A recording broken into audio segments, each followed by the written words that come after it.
नमस्कार. समर्था घरचे श्वान. वैधानिक इशारा. श्वानप्रेमींनी हा लघुलेख वाचू नये. वाचून भावना दुखवून घेतल्यास लेखक जबाबदार नाही. समर्था घरचे श्वान. गेल्या आठवड्यात आमच्या परिसरातील एका इमारतीच्या पेंटहाऊस फ्लॅटला आग लागली. आगीत एक 24 वर्षाचा तरुण आणि एक श्वान अडकले होते असं समजलं. दोघांची सुखरूप सुटका झाली. मी चौकस बुद्धीने तिकडे गेलो असता असं कानावर पडलं की बेला सुरक्षित आहे, फक्त पॅनिक झाली आहे असं काहीच.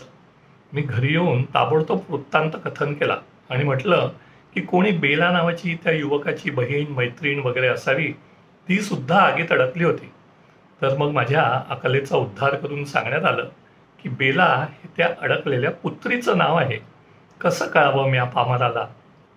या शेवटून दुसऱ्या वाक्यावेळी माझी बोटं अडखळत होती. कारण सिंपल, कुत्र्याला कुत्रा म्हणायचं नसतं हल्ली.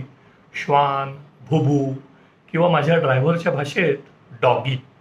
त्याला बहुधा इंग्रजीत कुत्र्याला डॉगी म्हणजे डॉग नाही, डॉगी असं म्हणतात असंच वाटत असावं. माणसात आजकाल शिवी म्हणून कुत्रा हा शब्द वापरला जात असल्यामुळे बहुधा कुत्र्याला कुत्रा म्हटलं जात नसावं. मी लिहितोय ते पाळीव कुत्र्यांविषयी बरं का. भटके कुत्रे आणि त्यांचे लाड करणारी माणसं हा स्वतंत्र विषय.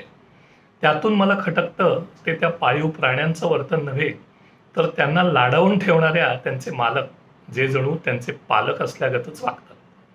माझ्यासारखी मंडळी जी कुत्रा, मांजर इत्यादी पाळीव प्राण्यांना घाबरतात, आवडत नाही, अशांची तर खूप पंचायत होते अशा घरी गेलं की. विशेषतः माहिती नसेल आधी की यांच्या घरी कुत्रा आहे की मग तारांबळच उडते म्हणा ना.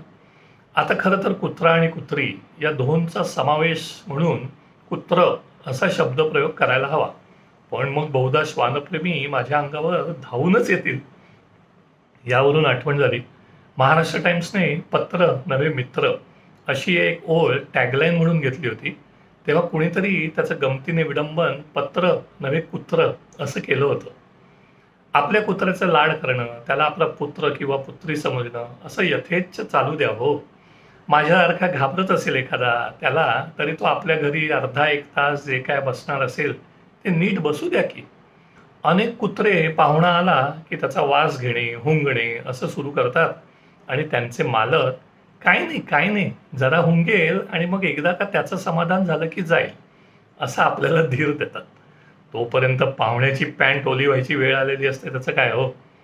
छोटे पेमेरियन इत्यादी कुत्रे असतात, त्यांची वेगळीच कथा. ते थेट आपल्या पायात घुसतात किंवा तिथेच घोटाळत राहतात आणि भुंकून भुंकून बेजार करतात.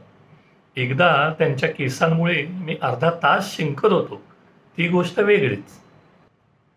एका घरी मी आधी विनंती केल्यामुळे त्या घरातल्या कुत्र्याला दुसऱ्या खोलीत नेऊन त्या खोलीचं दार बंद केलं. तर त्या कुत्र्याने दाराला धडका देणं, भुंकणं असं सगळं करून नको जीव करून सोडलं. आणि अर्थातच मालकाचा जीव त्याच्यातच अडकलेला. पाहुणा म्हणून जो माणूस आलाय त्याची काय किंमत हो आपल्या जिवलग कुत्र्यापुढे. पडतूस कुठला. बाकी जिथे साक्षात पुलं, पाळीव प्राणी या विषयावर लिहून गेलेले आहेत, तिथे मी त्यांचे केले जाणारे लाड याविषयी काय लिहिणार. एक दीर्घ कादंबरी होईल त्याने. फक्त पुलंच्या वेळी नव्हतंय असे कुत्र्यांसाठी मानसशास्त्रज्ञ, समुपदेशक, स्पा, पाळणाघर, ॲम्ब्युलन्स, दफनभूमी असं सगळं आता सुरू झालेलं आहे. कुत्र्याला पावसाळ्यात रेनकोट, हिवाळ्यात लोकरीचे 4 पायमोजे हे तर अगदी नेहमीच झालेलं आहे हल्ली. अनेक तरुण जोडपी मूल नको असा निर्णय घेतात हल्ली. आणि अर्थातच त्या बदल्यात घरी कुत्रा, मांजर किंवा दोन्ही विराजमान होतात. मग ते कुत्रे ऐटीत कारमध्ये बसतात आणि भटकायला बाहेर पडतात. नवीन असताना मी अनेकदा दचकलेलो आहे सिग्नलला शेजारच्या खिडकीत माझ्या शेजारी सोनेरी केसाळ कुत्रा बघून. अनेक रिसॉर्टसुद्धा त्यामुळे हल्ली पेट फ्रेंडली असतात काय.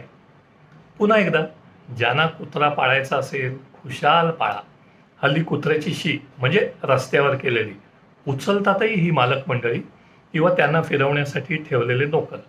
त्यांचे लाड करायचे, खुशाल करा. पण इतर जी माणसं आहेत, शेजारी पाजारी, तुमच्याकडे चुकून माकून येणारे पाहुणे, त्यांना कुत्र्यासारखं वागवू नका हो. नवे तुमच्या कुत्र्यासारखंच वागवा. 85 लक्ष योनी प्रवास करून मनुष्य जन्म मिळतो असं म्हणतात. खरं तर त्यानंतर मोक्ष मुक्ती मिळावी हीच अपेक्षा. पण पुढचा जन्म मिळणारच असेल तर आता अशा समर्था घरच्या श्वानाचा मिळावा अशीच प्रार्थना करावीशी लागेल आता. मिजो असाच एक कुत्र दिवस 2025. आजचा बोनस.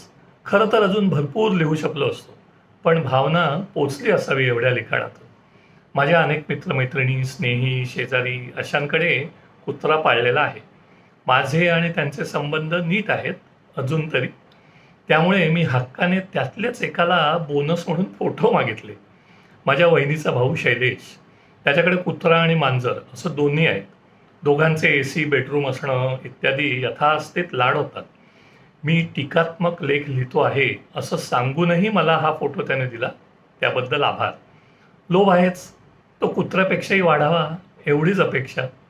शैलेश आणि त्याच्या श्वानाचे 2 फोटो सोबत जोडत आहे. नमस्कार.